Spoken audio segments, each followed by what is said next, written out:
Today, we're going to talk about one of my favorite topics, which is having realistic and obtainable goals. In grad school, we are taught about treatment planning and the importance of having realistic and obtainable goals.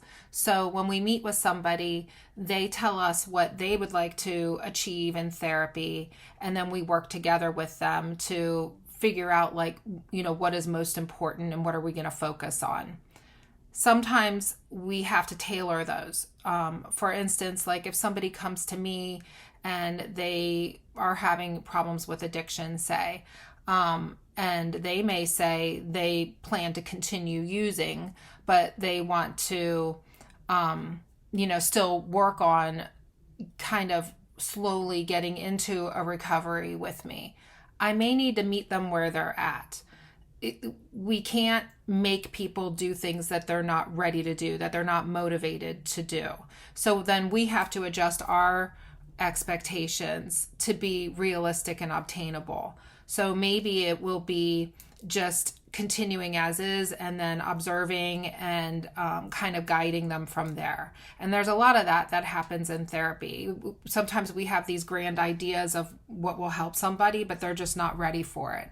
So meeting people where they're at is very important in therapy. The topic, though, transfers really nicely into everyday goals and dreams that we have in life. So this is something that kind of applies to everything. The example that comes to mind right off the bat is my husband, and some of you know him. When we first met, he was very active in the music industry, hip hop in particular, and he was really good at it. He's super talented. Loves to be on stage. He is a writer, so he wrote all his own music. He had all the ingredients to be successful. So on the surface, it seemed very realistic, and I supported this goal. We did it together for a few years, and we invested quite a bit of time and energy into it. And then we ran into a snag with the obtainable part. So there were some barriers there. It was before social media was like such a thing. So it was really hard to get your name out there and to get your music out there at the time. We live in a small town in Pennsylvania that isn't exactly known for its culture and music industry. So we didn't have access to, the people within the industry. Networking, we didn't know anybody pretty much. Like we would set things up to go to New York City, Miami, but it was limited amount of time. There's only so much you can get done. And it was very frustrating. It was expensive. You have to invest a lot in that field just to try and, get any kind of exposure. So there was the money also. And then there's competition. There's a lot of competition in the field. And what I found most discouraging, quite honest, was the music industry is like the Wild West. I mean, there's no credentialing. Nobody has licenses. They all say that they're somebody when they're not. There's a lot of dishonesty, people kind of exploiting other people. It's like a really rough field. So we had to kind of step back. And what I said to him at the time, this is I guess a good and a bad thing about having a wife that's a psychologist is sometimes I'm like, all right, let's pull out some clinical stuff here. But I said, hun, you have everything and it looks realistic, but it's not obtainable.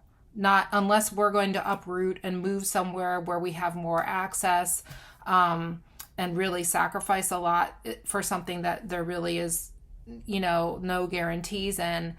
The obtainable part was a problem, especially once we had a daughter and, I opened my practice. It just made it really difficult. And that really sunk in for him. He uses it. He does some speaking and he uses it as, one of his talking points. It was like a moment for him where he had to step back and really be honest with himself and kind of regroup and adjust. And he did it really successfully. He kind of took a step back and said, all right, well, I have these skills. I'm a great communicator. I love being, he loves being on stage. He is very motivating to people. He's a great talker, and we thought sales. And so he got into real estate, and he did so well, so fast. And what really got him on the scene was his music. So he started writing rap music and doing rap videos related to real estate. And when he did that, his business went through the roof. So it's just like a great example of how, taking a look at your goals and being realistic about them can make all the difference, because there's some people that never really step back. And unfortunately, then they just feel like a failure. When really it's not a failure, it's just a matter of kind of adjusting and figuring out how to use your talents and skills in maybe a different way that's more obtainable. So one thing about the concept is, with things being realistic, not everybody's going to like this when I say this, and there's going to be people that probably disagree. There's this philosophy out there in culture and in our society that kind of states that anyone can do anything. If you just set your mind to it, you can do anything you want. And I find it extremely annoying, because I don't believe that that's true. We are all, blessed with certain strengths and certain limitations. And it's a matter of figuring out what they are and being humble and pulling on your strengths, and then having realistic and obtainable goals to achieve them. Like for instance, I test people I specialize in neuropsychology, so I test people's intelligence, and there are people who have an IQ of like 80, like in the low average range. They're never going to be an attorney. They're never going to be a medical doctor, because they do not have the intellectual capability to do it. That's not being mean. That is being realistic. And even if they did manage to do it, they're not going to be a good doctor, because people, doctors need to have really good analytical skills, and people with an IQ in that range tend to be very concrete. So we have to be realistic. If you have no musical ability whatsoever, you can't expect to be a great musician. If you aren't coordinated, you're not going to be a great athlete. So I really encourage people to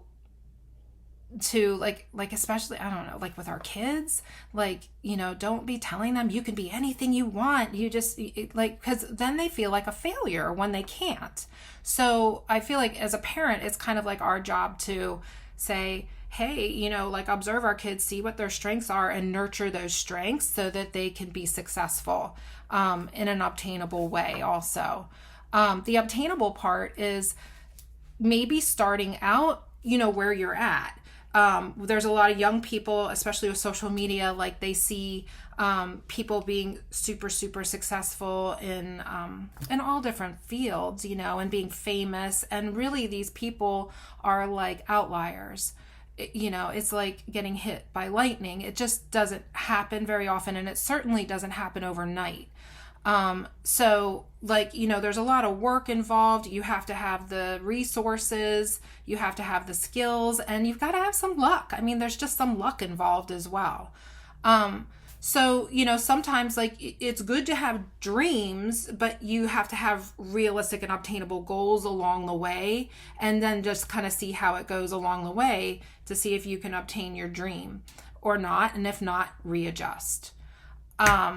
So that is my little speech on realistic and obtainable goals. We use it in psychology. You can use it in everyday life. I am interested in what people think. I've not been doing this very long, and I really encourage people to comment. If you agree or not, it's fine. Just be nice. Keep politics out of it, please. Keep religion out of things. We're trying to keep things peaceful and productive here. If you want me to talk about a specific topic in psychology and my experiences, I'd be happy to do that if it would help anybody. I thank you for watching. Be safe out there. If you're on the East Coast, it's a snowy day, so take it easy, stay home, and be cozy. Take care.